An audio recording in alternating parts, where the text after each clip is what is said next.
Ethan Ward always believed he knew the value of a man, but on the day he struck oil in the scorching desert of Arizona, he learned he had been wrong his entire life, because when the earth rumbled beneath his boots, when crude oil erupted from a dry patch that wasn't supposed to hold anything at all, Ethan realized he had just discovered enough wealth to change his life forever.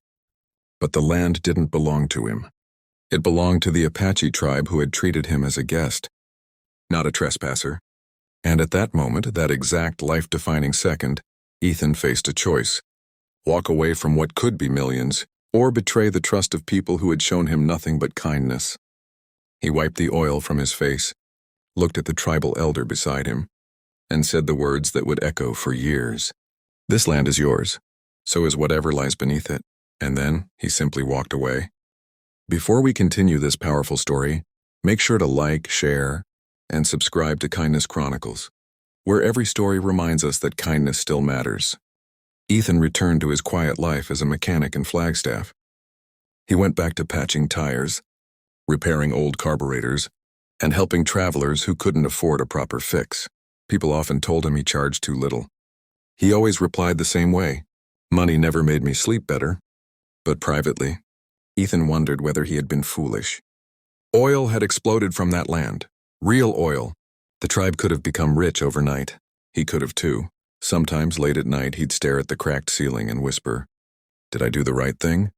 Years passed. 7 of them. He heard nothing from the tribe. No message. No update. Nothing. He assumed they had sold the land or partnered with an oil company. He hoped they were doing well.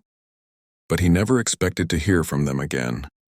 One blistering July afternoon, a long shadow fell across the entrance of his tiny mechanic shop. Ethan wiped his hands on a rag and looked up.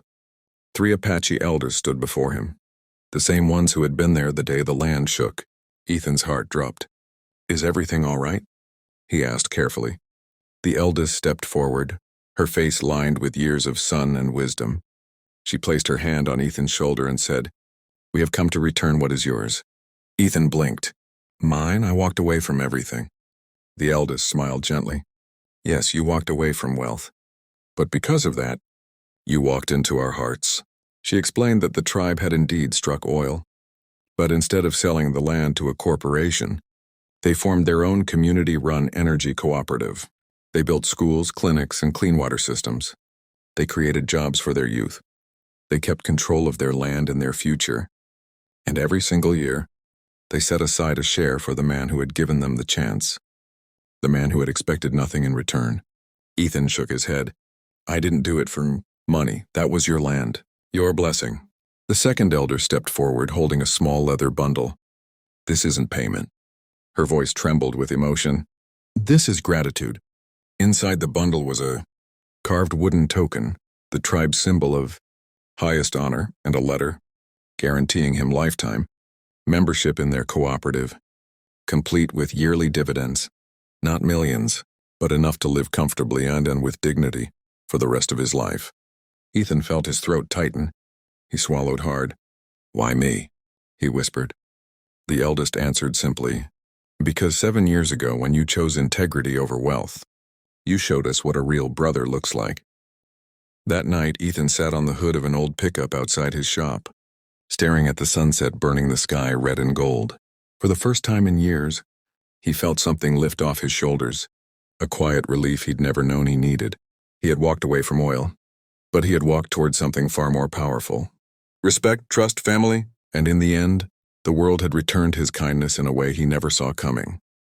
In this life, wealth may fade, but compassion echoes through time, and sometimes the good you give away comes back years later, carrying blessings you could never imagine. Ethan never planned to return to Apache land, but 3 weeks after the elders visited his dusty mechanic shop, he found himself driving down the same long desert road he had once traveled as a young surveyor, the road where everything began. This time, though, he wasn't arriving with equipment, paperwork, or dreams of striking it rich. He was arriving with something much heavier, a question that wouldn't leave him alone. Why, after 7 long years, had the tribe chosen to include him in their future?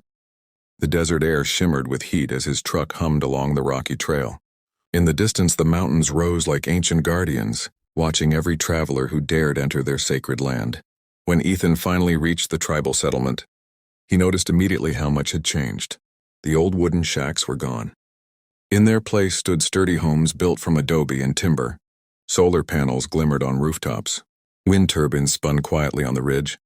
Children ran barefoot across a community garden that hadn't existed before.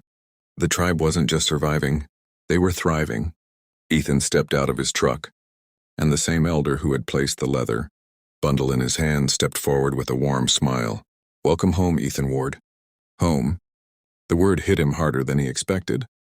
He followed her through the settlement, and everywhere he looked, Ethan saw signs of growth. New wells, a small medical center, even a school painted with vibrant murals. "Remember the day you walked away from the oil?" the elder asked softly.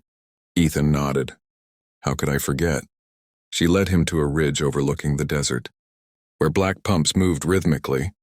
Not enormous corporate machinery, but smaller, cleaner rigs run by tribal engineers. "We took control of our future," she said. "But your choice, your kindness, gave us the courage to do it our own way." Ethan swallowed hard, unsure how to respond. Then came the twist he never expected. The elder handed him an envelope. Inside was a simple document, an offer to join their cooperative council as a permanent advisor. Not for business, not for money, not for politics, for guidance, for trust, for family. Ethan felt his chest tighten. "Why me? I'm not a leader. I'm not even a businessman anymore." The elder touched his arm gently. "Exactly. You are something rarer. A man who chooses what is right, even when no one is watching." Ethan looked out over the land, the same land he had once discovered oil beneath, and realized something he never expected. He hadn't been called back for wealth. He had been called back to heal a piece of himself he didn't even know was broken.